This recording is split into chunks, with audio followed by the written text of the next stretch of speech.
Quel plaisir de vous retrouver ici, en plein cœur du Pays d'Ouche. Je me trouve en ce moment à l'Aigle, la capitale. Alors, l'Aigle, c'est connu pour son centre historique magnifique, avec ses constructions en grison, en silex. Mais ce que je veux aujourd'hui, c'est vous faire redécouvrir l'âme de cette ville.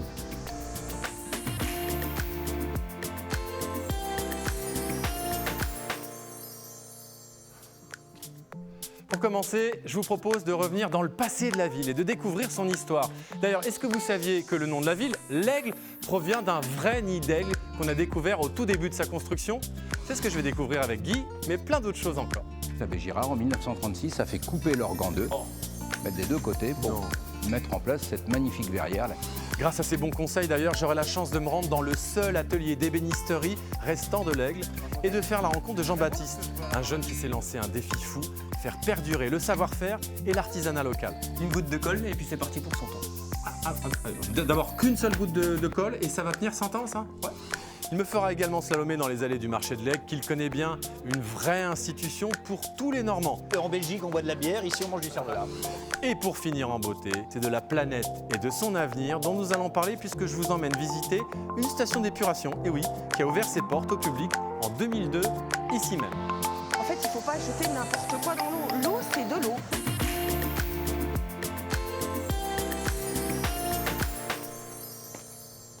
Pour mes premiers pas ici à l'Aigle, j'ai rendez-vous avec Guy. Guy qui va me parler de la richesse architecturale et culturelle de l'Aigle. Je vais le retrouver tout de suite devant la mairie.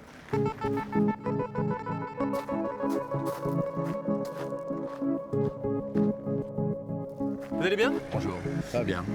Déjà, vous me recevez là, quand même, devant une bâtisse qui est très jolie, hein. Où est-ce qu'on est précisément ici? Alors là, on est sur le château qui est transformé depuis quelques années en mairie.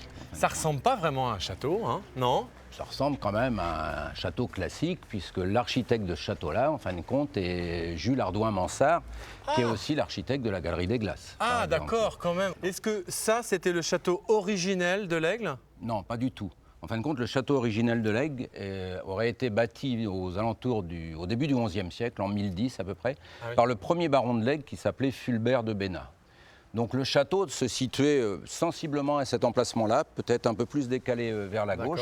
C'était une forteresse et en fin de compte, la ville a pris son nom grâce à ce château puisque la légende indique que le baron de l'époque aurait trouvé en haut d'un arbre un nid d'aigle. Il a joué un rôle jusqu'à la guerre de Cent Ans en fin de compte, et à la fin du XVe siècle. Un petit peu après, la baronne de l'époque, Nicole de Brosse, voyant la ville se développer énormément grâce à la petite industrie métallurgique qu'on faisait beaucoup dans la région, a décidé de vendre les terrains. Et en fin de compte, les restes de la forteresse, à ce moment-là, ont été carrément démolis. Donc il ne nous reste absolument plus rien. On n'a aucun dessin, aucune gravure. On ne sait rien réellement du château d'origine.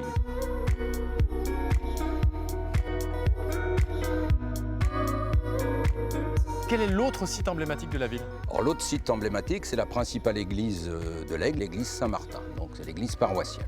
Alors je ne sais pas où ça se trouve, donc je vous suis. Tout à fait. Vous m'y emmenez? On va y aller. Mon guide alors.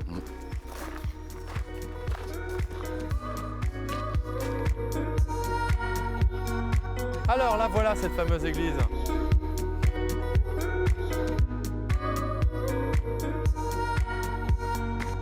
Alors là, on est sur la façade sud, la plus récente, mais bon, elle date quand même de 1550. Les niches qu'on voit ici, en fin de compte, on suppose qu'ils n'ont jamais eu de statue. L'abbé Girard, en 1947, a décidé, en fin de compte, de faire mettre des statues par 5 sculpteurs, dont, voilà. C'est marqué dessus Belmondo. Le plus connu, c'est Belmondo, Paul Belmondo, le père de l'acteur de Jean-Paul, donc Belmondo 1947. Tout ça c'est de l'après-guerre en fait. Tout ça, c'est l'après-guerre, oui. La partie la plus ancienne, la partie romane, c'est la tour qui se trouve devant nous, qui est d'ailleurs qui a une particularité, c'est qu'elle est faite en grison. Alors le grison, comme vous pouvez le voir, c'est en fin de compte un agrégat de silex qui est lié par des sédiments ferrugineux. C'est ce qui lui donne cette couleur très brune, en fin de compte. Elle est quand même impressionnante cette tour. Mais alors il y a quelque chose qui est marquant, c'est que on voit bien cette pierre, le grison dont vous me parliez, et il n'y a aucune continuité avec le reste de l'église. Absolument pas. En fin de compte, cette partie-là est du 11e, cette partie-là est du 15e. Waouh, impressionnant. Oh, les vitraux, ils sont magnifiques, hein. Magnifiques vitraux de Max Ingrand, 1947. Ils ont été faits à la suite du bombardement. ce que je voudrais vous montrer, on va se retourner. Et on voit ici un orgue. Alors il a la particularité, cet orgue, d'être à gauche et à droite d'un vitrail. En effet, le curé de l'époque, l'abbé Girard, en 1936, a fait couper l'orgue en deux, mettre des deux côtés pour mettre en place cette magnifique verrière là, qui est éclairée par le soleil actuellement et qui reprend les 8 tons de la musique grégorienne. C'est quand même un sacrilège, non, couper un orgue en deux. Ça serait un sacrilège si l'orgue ne fonctionnait plus après, mais là, l'orgue, il fonctionne. Hein. Ah oui, il fonctionne, ouais. On va aller le voir de plus près. Hein. J'espère que je vais pouvoir le toucher, mais c'est un peu mon rêve, là, quand même. Vous me suivez? Oui, oui, je vous suis. Alors là, je vous lâche pas, hein.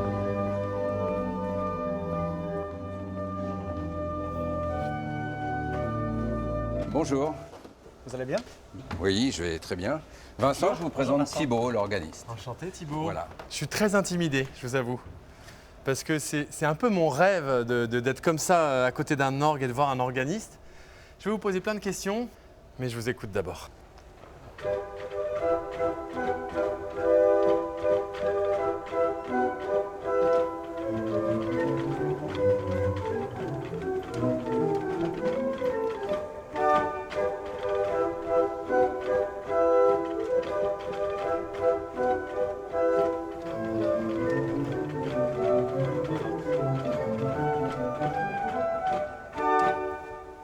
Ah non, on n'applaudit pas dans les églises. Ah bah non. J'ai très envie d'applaudir quand même, hein. Thibault, vous êtes organiste depuis longtemps, vous? Oh oui, ça fait très très longtemps. Mon père était déjà organiste, mon grand-père aussi. Donc, Ah d'accord, vous êtes d'une lignée d'organistes. Tout à Alors fait, on ne devient pas organiste par hasard comme ça. Là, je vois que vous avez des petites tirettes sur les côtés, je ne sais pas si ça s'appelle comme ça. ça s'appelle le registre. Des registres, Oui. donc vous pouvez changer de registre. Tout à fait. Ben, en fait, l'avantage de l'orgue, c'est qu'à une personne, on est capable de jouer finalement un peu comme un orchestre, Ah oui, d'accord. avec tous les instruments qu'on peut sortir. Alors par exemple ici, vous avez le hautbois. Le hautbois, c'est celui qui accorde l'orchestre en plus, donc très important. Voilà, tout à fait. Alors il se trouve en haut. Ah ouais.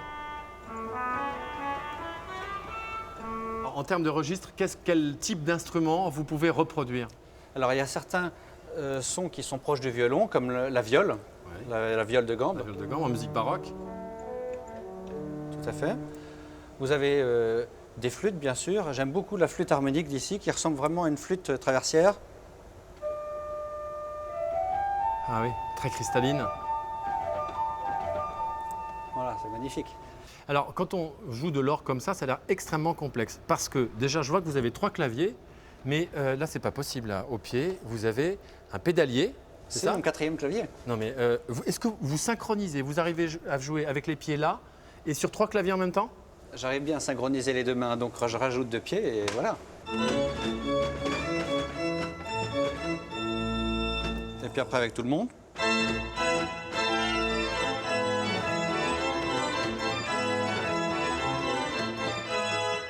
Voilà. Vous voulez jouer? Oh, moi, je veux bien, Bon. ouais. Vous allez voir. J'ai l'impression que vous connaissez un peu la musique. Vous allez faire Do, Sol, Do, Sol. Non, pardon, Do, Sol. Un Do, Ré, Mi, Fa, Sol. Ben voilà. Et on continue.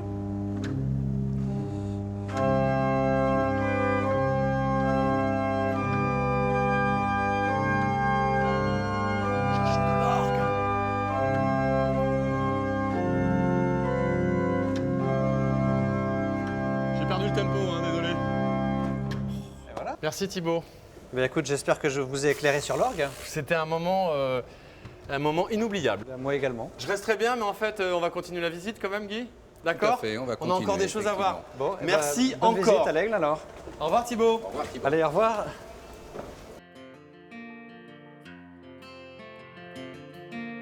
Je voudrais vous montrer une dernière chose, c'est cette petite maison qui est en face, c'est une maison dite Marie Stuart, Qui est charmante, hein. qui n'a d'ailleurs jamais vu Marie Stuart. Ah bon? Non, Mais on l'appelle quand même la maison de Marie on Stuart. l'appelle la maison de Marie Stuart, oui. Bon, je la trouve très belle cette maison, mais du coup, elle paraît très ancienne. C'est le cas? C'est pas le cas réellement. En fin de compte, elle a été construite à partir d'éléments anciens certainement, mais les sculptures sont récentes, elles datent des années 20. Elles ont été faites par un monsieur qui s'appelait Marcel Le Bourgeois, qui était un ébéniste à l'époque, et ça a été fait à la demande du propriétaire de l'époque. On voit notamment ici qu'il y a un travail quand même qui est extrêmement fin. Extrêmement fin, effectivement, c'était Même C'est ça, un c'est ébéniste joli. d'art. Ah là. C'est le bon, quoi. Est-ce qu'il reste encore des ébénistes d'art là aujourd'hui? Alors il en reste un, hein, c'est l'atelier de Gepetto, c'est Jean-Baptiste, un jeune ébéniste qui a du talent et qui se trouve à quelques rues d'ici. En fait. Bon, bah, s'il y en a qu'un, je devrais le trouver normalement. Normalement, vous devriez le trouver, sans problème. Merci beaucoup Guy pour cette visite très Merci. enrichissante. À Allez. bientôt. Au revoir. À bientôt.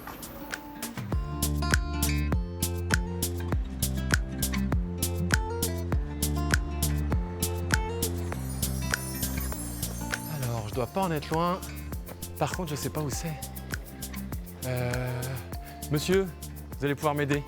Vous savez où se trouve l'atelier Gepetto? Vous êtes le 220 et c'est un peu plus loin. Un peu plus loin. Merci, bonne journée. Un peu plus loin, il a dit. Ah, voilà, atelier de Gepetto. Je suis au bon endroit. Bonjour. Jean-Baptiste? Oui, Vincent, enchanté. enchanté. C'est très beau ce que je vois là dans la vitrine. Ouais. Alors, j'ai cherché un petit peu, mais j'ai fini par trouver ton atelier. Est-ce que c'est le dernier, vraiment, le dernier atelier d'ébénisterie d'art dans la ville de l'Aigle? Voilà, on peut dire ça, je suis le dernier. Bon, tu vas me raconter toute ton histoire depuis le début, mais avant, est-ce qu'on peut aller, je peux aller avec toi auprès de Ouais. ton travail et voir un petit peu Je te comment... montre à l'établi? Allez, je pourrais peut-être même te donner un coup de main. Ouais, bah sans Allez. problème. Ça sent bon déjà ici, ça j'aime bien. Je pose mon sac parce que je Ouais. sens que là il va y avoir du boulot. Alors voilà, c'est là où tout se passe, à l'établi. C'est là Ah. où ça commence. Qu'est-ce que tu es en train de faire en ce moment? Alors là, tu vois, je suis en train de monter une console. D'accord. Donc c'est un meuble avec 3 pans. Oui, parce que pour les enfants qui nous regardent, une console c'est pas forcément un truc sur lequel on joue. Non, hein. non, il y C'est avait des une meubles. sorte de avant. table. Voilà, tout à fait. Comme dans tous les assemblages, Ça on en a rentre. un qui vient dans l'autre. Ah oui, et c'est là qu'on se dit que tu es plutôt bon parce que ça rentre parfaitement bien quand même. Voilà. Donc là, on est au stade où l'assemblage il est fait. Il n'y a plus qu'à le coller. Et ensuite Une goutte de colle et puis c'est parti pour 100 ans. alors, d'abord qu'une seule goutte de colle et ça va tenir 100 ans ça? Ouais. Peut-être même plus. C'est ça va. l'assemblage qui fait tout. Simplement avec ça, le meuble va tenir en place. On n'a pas Voilà. besoin de mettre des vis en plus, Pas des du choses tout. comme ça. Normalement, dans un meuble de bénisterie, il n'y a pas de clous, il n'y a pas de vis. Ah C'est que des assemblages et avec un peu de colle pour maintenir l'assemblage. Oh, incroyable. Bon, bah c'est parti. Collage alors. Ouais, je t'aide. Je retire. Alors, vas-y, tu tiens. Voilà. De la colle. C'est beau travail. Hein. Donc, un petit peu de colle sur l'assemblage là, un petit coup de colle sur l'assemblage là, et puis après, il n'y a plus qu'à serrer.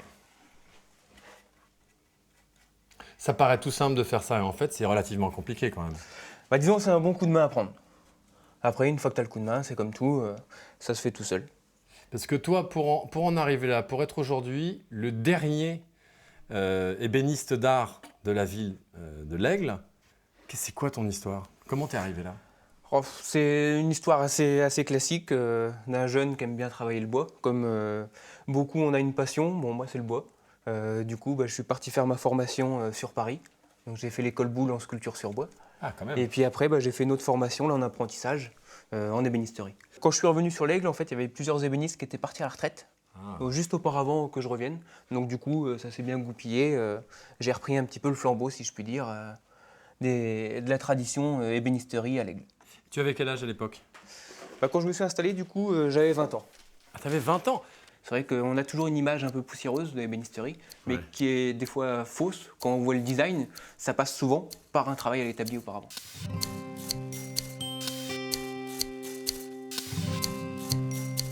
Et là, c'est ajusté au dixième de millimètre près. hein. Voilà, c'est ça. Du coup, là, on a mis la colle. D'accord. Donc maintenant, il va falloir qu'on serre Ah, pour ok. bien maintenir l'assemblage.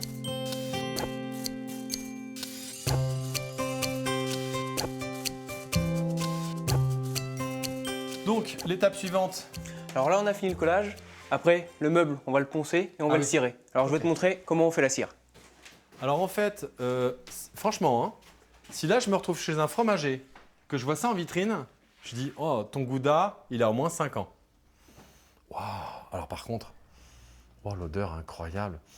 Ça n'a pas du tout l'odeur du fromage. La cire d'abeille, que je comprenne bien, qu'est-ce que c'est? Alors ça, c'est le résidu qu'on va avoir de la ruche, de Ah. l'apiculteur. D'accord. Donc l'apiculteur va récupérer son miel, Voilà, et ça, cette matière plus dure, c'est ce qui va rester dans la ruche. c'est un produit 100% naturel. Voilà, et ça vient, c'est juste aux portes de l'Aigle. Ce que je vais faire avant, c'est que je vais faire une opération. Je vais la mettre au bain-marie Ah, ok. pour la diluer un petit peu. Et je vais avoir une pâte qui va être Comme de la graisse de un peu comme du cirage à chaussure. Là, en tant que tel, après, il n'y a plus qu'à l'étaler avec une mèche et l'appliquer sur le bois. Alors on fait ça ici, là peut-être on a plus de place. On va faire ça du coup sur le meuble. Sur ce meuble-là, ok.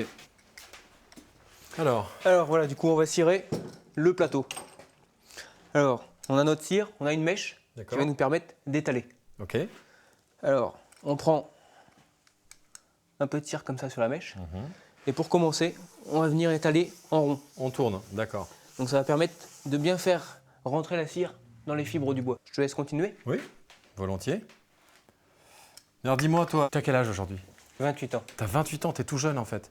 Ça veut dire concrètement que tout ce savoir-faire que tu as, eh ben, tu vas pouvoir le transmettre. Et peut-être que quelqu'un dans quelques années pourra prendre ta suite. Oui, oui, pourquoi pas. Là justement, j'ai déjà embauché un apprenti l'année dernière D'accord. pour un petit peu justement continuer un petit peu ce qu'on a eu en transfert de connaissances. Parce que c'est quelque chose qui est assez cher dans nos métiers, justement de transmettre ce savoir-faire de génération en génération. C'est chouette. En tout cas, merci beaucoup Jean-Baptiste parce que j'ai appris plein de choses avec toi sur l'ébénisterie évidemment. Qu'est-ce qu'il y a d'autre à voir ici à l'Aigle? Qu'est-ce qu'on peut faire qui est vraiment chouette? Alors si tu veux, ce matin, il y a le marché de l'Aigle qui est vraiment à pas louper. Il y a quelque chose à Là voir. en ce moment? Donc après l'effort, le réconfort, Tu on vas va avec aller moi goûter quelque chose. Ok, super. Ah, ben on va manger sur le marché, c'est ça? On va manger, plein de bonnes choses. Hop. J'ai faim moi en plus. Alors, où est ce marché? Alors, Marché. bon, on va continuer par là. Ah, on l'aperçoit là-bas. Ouais, c'est juste au bout. Là. Vu de loin, comme ça fait tout petit marché. Hein. Un tout petit, mais tu vas voir, c'est en centre-ville, ça se faufile, c'est assez grand. Ah, d'accord. Ça vit ici, hein. Alors toi, là, on est vraiment au cœur du marché. Il y a une vraie tradition du marché, en fait. Ici, ça remonte à loin. Là, faut que tu imagines qu'au Moyen-Âge, on avait déjà le marché qui était ici, Ah, au d'accord. centre-ville de l'Aigle. Donc, faut que tu imagines le nombre de personnes avec l'ambiance du Moyen-Âge. Tu avais une cloche qui sonnait pour vraiment amener les gens. Avec le marché aux bestiaux, tu avais les agriculteurs qui venaient du coin pour amener leurs Ah, bêtes, ouais, tout d'accord. ça. Tu avais tout le monde qui venait avec sa production. C'était énorme. Et alors, aujourd'hui, on a un petit peu de tout sur ce marché. Hein. Là, On a ici tout, du on poisson, va des vraiment voir moules, tout ce qui est des belles alimentaire. fraises. Je peux? Merci, c'est gentil. J'adore les fraises. Ah, waouh. Ah, elles sont bonnes. J'adore les fraises, mais je redécouvre la fraise. hein. C'est excellent. Comment ça se fait qu'elle soit si sucrée? C'est la variété, c'est délicieux. Ok. Vous me réservez tout ça? Je repasse tout à l'heure? Je livre. Ok. Vous livrez? Ok, je vous donnerai mon adresse. Merci. Hein. Au revoir. On continue parce qu'il y a plein de choses à découvrir. Ouais. Ah bah, le que des délire, bons cette produits. fraise.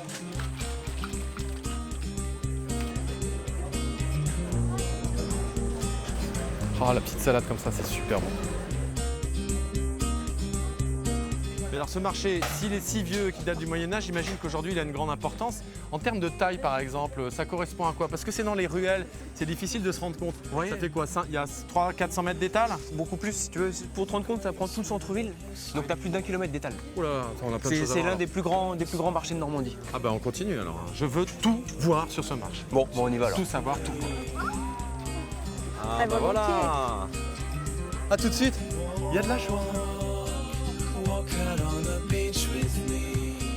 Elle est bête aussi. Alors c'est ça qui a fait la réputation du marché de l'Aigle justement. Tu trouves ça quasiment plus sur aucun marché. On a encore à l'Aigle, c'est vraiment le marché aux volailles. Ah ouais. Ça, on peut trouver ça aux Philippines, en Indonésie, dans plein de pays, mais là, c'est vrai t'as que sur tout. les marchés français, il n'y a plus trop. T'en hein. as quasiment plus encore à l'Aigle. Salut ma poule, à bientôt. Est-ce que vraiment le rendez-vous du mardi à l'Aigle, c'est quelque chose d'important? J'ai l'impression, parce que là, on est perdu. tellement il y a de C'est monde. une influence, c'est vrai que le marché du mardi matin, c'est incontournable. Le mardi, il n'y a qu'une chose à faire, c'est de venir au marché de l'Aigle. Toi, Là, tu viens faire tes courses ici? Oui, je viens faire mes courses et puis justement, je vais te faire rencontrer Jérôme Doudard qui, tous les mardis, justement, je vais acheter le cervelas aiglon chez lui. Ah, La spécialité de l'Aigle. Ah, on va découvrir ça. Donc on arrive à The Boucherie là. Là, c'est la c'est boucherie. le Jérôme Doudard, il fait The Saucisse, le cervelas aiglon. La spécialité aiglonne. Qui est Jérôme Doudard? Jérôme. Oui, c'est C'est moi. vous Jérôme? Oui, bonjour. Bonjour. Vincent, je viens Enchanté. découvrir le cervelas. Bah, venez Je peux monter. venir avec vous? Bah, avec plaisir, venez. Allez, excusez-moi madame, on va découvrir le cervelas de très près. Je veux pas rater ça, hein. Vous comprenez, je veux pas rater le cervelas. On va- Bonjour, bonjour. Merci de m'accueillir chez vous. Bonjour. Alors, je veux tout savoir sur le cervelas. Le cervelas aiglon. Alors le marché, lui, il existe depuis le Moyen-Âge. Ça existe depuis le Moyen-Âge aussi? C'est un ancien charcutier dans les années 70, monsieur Norsini, et une bande de copains, en fait, en jouant aux cartes, qui ont créé ce cerveau-là. Parce qu'ils voulaient avoir une saucisse conviviale à griller, à pocher, tout ça, pour réunir les copains, la famille. C'est que de la viande de porc, de l'épaule de porc précisément. Voilà, qui est une viande salée, fumée, aromatisée au calva. D'accord. Je peux goûter? Je peux Ah oui. goûter, vous allez me Vas-y, continuer. Vous allez tout me raconter, mais je suis impatient là. Très très bon ça. Très très bon. Et alors, on sait qu'il y a des personnalités en France qui ont des préférences. Par exemple, Jacques Chirac, elle a bien la tête de veau. Est-ce que le cervelas, ça a pu plaire à des personnalités en France? Il y a eu M. Georges Pompidou, qui avait écrit à la mairie par laquelle il avait été apprécié ce produit-là à l'époque. À ce moment-là? Voilà. Bon, j'étais pas né. Hein. Ouais. Mais voilà, donc Dommage. j'ai même un petit souvenir que j'avais récupéré comme De ça. Georges Pompidou, incroyable. Donc en fait, depuis cette création, ça a carrément attisé toutes les passions et le cervelas est au centre de pas mal d'intérêts de pas mal de personnes du coup quand même. Hein. Ça devient pour nous une habitude. En Belgique, on boit de la bière. Ici, on mange du cervelas. Voilà. Eh ben je dis, c'est très très bien. Bon, Jérôme, je peux pas repartir d'ici sans vous acheter du cervelas. Ah bah, on va vous Ça, en c'est pas offrir. possible.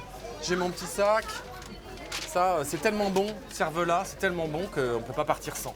Tiens, des petits cervelas nature. Donc ça, c'est vraiment l'origine, la typicité. Et puis là, un ou deux petits au camembert.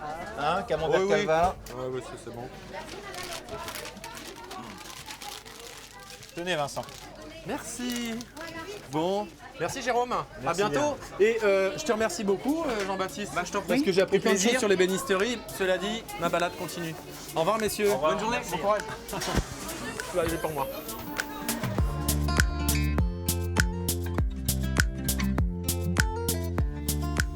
Pour cette dernière partie de la visite, je vous propose un décor bucolique comme ça en apparence. Juste en apparence. Parce que, en fait, je voudrais vous faire découvrir, cette fois-ci avec une valeur éducative, ce qui est juste là, une station d'épuration, mais une station d'épuration ouverte au public.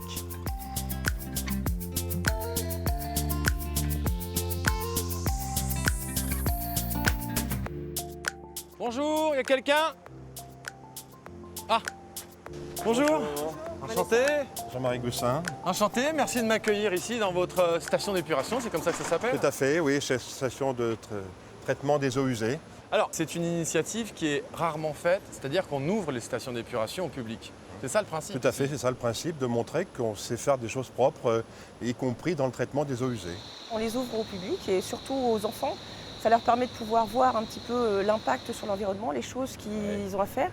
Et donc, si vous voulez, je vous propose de visiter la station d'épuration. Bon, bah c'est parti. Écoutez, je vous souhaite une bonne visite. Merci. Bonne Allez, journée. À bientôt. À bientôt.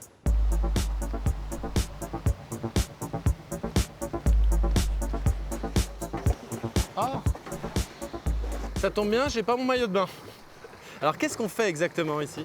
Ici, à la station, on ne fait que reproduire de ce qui se passe dans une rivière. Ah. Dans une rivière, on a des moments un petit peu plus calmes. Ce moment-là, ce sera dans ce bassin-là, ce sera l'anoxie. Ah, donc là, il n'y a pas d'oxygène là-dedans. Il n'y a pas d'oxygène, D'accord. voilà. Pour pouvoir traiter la pollution, donc la première partie, ça va être les urines. Donc on va priver les bactéries d'oxygène. Donc ils vont récupérer l'oxygène présent naturellement dans les urines. Ah, d'accord. En fait, donc ce sont des bactéries Oui. qui vont faire le travail de purification de l'eau en Tout à quelque fait. sorte. Moi, j'imaginais qu'une station d'épuration, c'était un filtre, 2 filtres, 3 filtres, Non. 20 filtres, 50 filtres, et qu'au final, avec tous ces procédés chimiques, je veux dire, on arrivait à de l'eau relativement propre. Non, pas du tout. En fait, les bactéries sont naturellement présentes dans cette eau usée. Et on va en rajouter un petit peu pour pouvoir traiter correctement cette pollution. Alors, on arrive à l'étape finale, c'est ça? Oui, donc la sortie de l'eau traitée. Ok. Donc l'eau, ah, c'est vrai qu'elle est claire là. Ce qu'il faut savoir, c'est que cette eau-là, elle n'est pas potable. Ah bon? Non, elle est traitée. Donc il y a des stations d'eau potable qui sont là pour ça. Où est-ce qu'elle va aller ensuite alors? Donc cette eau-là, elle repart à la rivière. Ah d'accord. Mais alors en fait le problème avec nos modes de consommation actuels, c'est qu'on a tendance à produire beaucoup de déchets et ces déchets sont traités donc par des stations d'épuration quand ils passent par l'eau. Il y a des choses qu'on a du mal à traiter, les médicaments, on sait que c'est rejeté, quand même ça sort des stations d'épuration. Qu'est-ce qu'on peut donner comme conseil aux personnes qui nous regardent pour qu'on puisse limiter notre impact sur l'environnement? En fait, il ne faut pas jeter n'importe quoi dans l'eau. L'eau, c'est de l'eau. Il faut absolument que les lingettes et toutes les choses qui devraient être à la poubelle aillent dans une poubelle. Ce qui est solide, ça va dans les poubelles pour le solide. Voilà, exactement. D'accord. Ok, bon bah merci, c'était une chouette visite ça.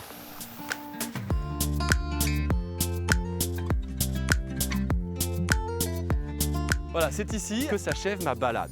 En tout cas, je ne peux que vous conseiller de visiter le charmant centre historique de l'Aigle et de rencontrer, pourquoi pas, des artisans comme Jean-Baptiste l'ébéniste. En tout cas, sachez que vous pouvez retrouver toutes les informations, toutes mes adresses sur la page Facebook de l'émission Histoire de se balader et sur le site france3.fr. À très vite.